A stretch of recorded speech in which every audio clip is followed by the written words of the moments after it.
चलो अब देखो, डिकम्पोजिशन अपघटन, वैसे जीव जिनके द्वारा पौधे या जीव जंतुओं के बचे हुए भागों पर क्रिया करके उनके जटिल रूप को सरल कर देते हैं, क्या कहते हैं, अपघटन कहलाती है। देखो सिंपल सा बात समझो, अपघटक के उदाहरण याद रखेंगे, कवक, जीवाणु और क्या है, फ्लैजिलेट्स हैं, फ्लैजिलेट्स। तो सिंपल क्या है, डिकम्पोजिशन अपघटन। तो डिकम्पोजर कौन कौन हो गए, कवक, फंगी, बैक्टीरिया और फ्लैजिलेट्स। काफ़ी इंपॉर्टेंट है, ध्यान में रखना है। तो ये कैसे, तो मान लो कोई बड़ा सा जानवर मर गया, तो अब वो तो बहुत बड़ा है ना, अब उसको खाएगा कौन, बैक्टीरिया। तो पहले इतना बड़ा तो खा नहीं सकता है, तो ये क्या करेगा, उस लायक बनाएगा कि ये उसको खा सके। तो इसके लिए ये इसके शरीर पर एंजाइम छोड़ेगा, एंजाइम इसके शरीर को डिकम्पोज करके तोड़ के छोटा छोटा पार्ट में बांट लेगा, उस लायक बना देगा, ये इसको अब क्या कर सकता है, अवशोषित कर सकता है। ये अवशोषित कर लिया, इस तरीके से ये खाया। ये पूरी प्रक्रिया क्या कहलाएगी, डिकम्पोजिशन कहलाएगी।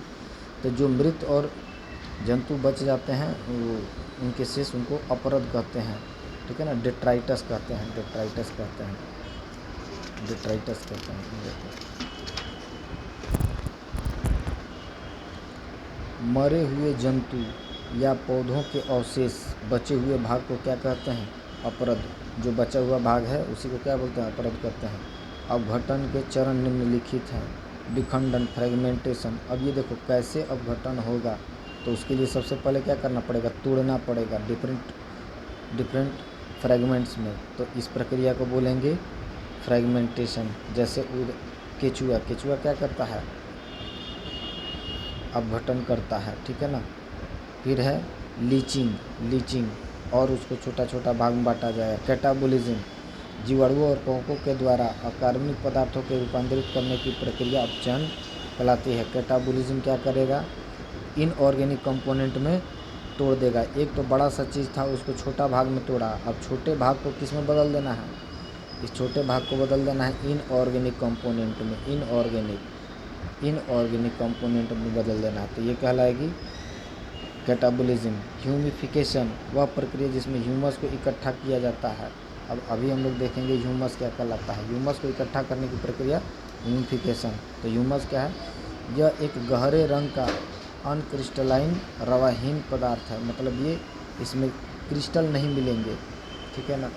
फिर है मिनरलाइजेशन, ह्यूमस फिर से सूक्ष्मजीवों के द्वारा नष्ट कर अकार्बनिक पोषक तत्व निकालता है। इस प्रक्रिया को खनिजीकरण करता है। अरे भाई मिनरल का मतलब क्या हो गया, जो भी इसमें मिनरल मिल रहे हैं, सोडियम आयन, क्लोराइड, ठीक है ना, ये सब जितने भी मिल रहे हैं, पोटेशियम, ये सब उसमें से निकलेंगे, तो उसी को क्या बोलेंगे, खनिजीकरण कह लेंगे।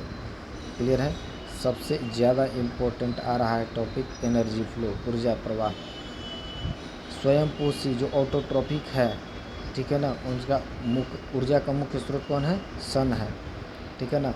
ऊर्जा जो सूर्य के द्वारा निकलती हो केवल कितना परसेंट यूटिलाइज करता है पौधा, 1% याद रखेंगे। लेकिन अब पृथ्वी पर कुल प्रकाश संश्लेषण का लगभग 90% भाग जलीय पौधों द्वारा, जैसे शैवाल और डायटम्स, और शेष स्थलीय पौधों के द्वारा होता है। मतलब फोटोसिंथेसिस पूरे पृथ्वी पर सबसे ज़्यादा कहाँ होगा, तो शैवाल और डायटम्स, जो कि सीधा समुद्र बोले तो महासागर में होता है। केवल 10% ही जो बच जाता है वो स्थलीय पौधों के द्वारा होता है। ये ध्यान में रखना है, ये काफ़ी इंपॉर्टेंट क्वेश्चन बना रहता है। 10% का नियम या लिंडमान का नियम, या इसी को बोलते हैं एलन रूल, तो वही वाला है जो शुरू में बताया गया था 10%।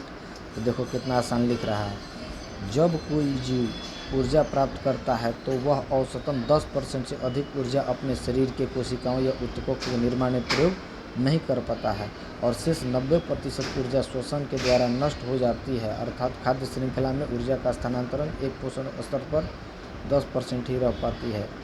इसे 10% का नियम कहते हैं, ठीक है ना। इसे किसने दिया था, लिंडमान ने दिया था, इसे लिंडमान ने दिया था।